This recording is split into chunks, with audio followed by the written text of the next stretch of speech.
Evaṁ janang nipatitaṁ prabhavahi kupe kama vikama manuya prapatang prasangat kritvatmasat sarashina bhagavan grihita soham kathang nubishije tabhavritya seva. This verse was written in Srila Prabhupada's prayer to Lord Krishna as he was approaching the United States on the Jaladut.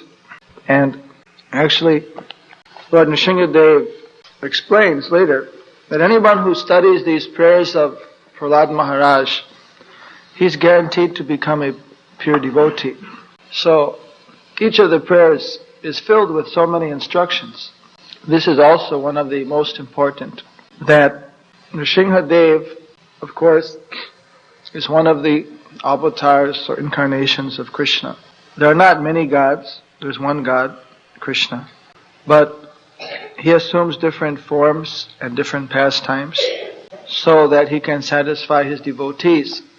So on days like Nrsimha Chaturdasi, it is not wrong to also remember other of the Guna avatars, Juga avatars, Lila avatars, like Varaha, like Trivikram, Vaman, like Matsya, Kurma, and so on.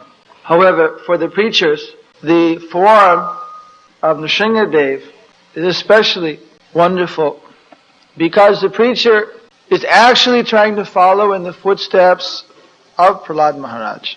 When we want to glorify the Lord, we can do that best by glorifying His favorite devotees. So today, being Nrsimha Chaturdasi, let us first meditate upon the wonderful qualities of Prahalad Maharaj as a suitable means of glorifying Lord Nrsimhadev. Of course, the situation in which Prahalad Maharaj received the mercy of Narada Muni is known to all.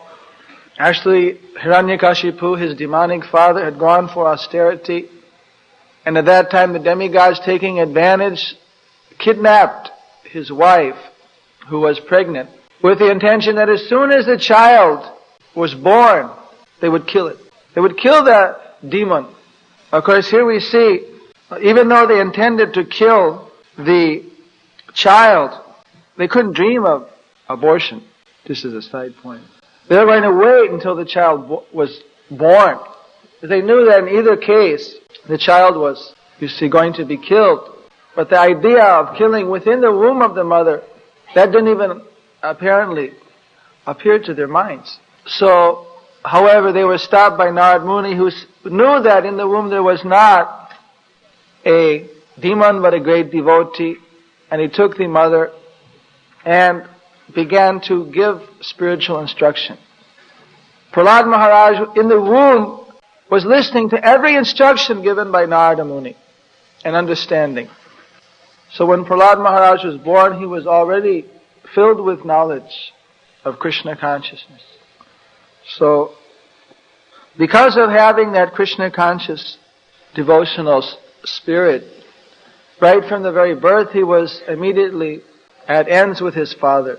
And every time his father would ask him questions, of course, he would always reply simply pure devotional replies, which infuriated his father, Hiranyakashipu, so he wanted to murder him. So, reminds us of Jai Sri Sri Rukmini Dwarkadish, the determination that a devotee must have to preach, just like in Ram Lila.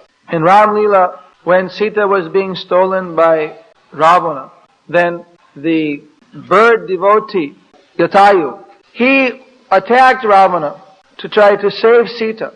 He was no match, he was already old, he was no match for Ravana. But he couldn't stand idle, seeing Sita being taken away. So, even though he knew that definitely he would not be able to be a equal match for Ravana, nevertheless, he attacked Ravana fearlessly, tearing his flesh, scratching with his claws and his beak to try to stop him from taking Sita.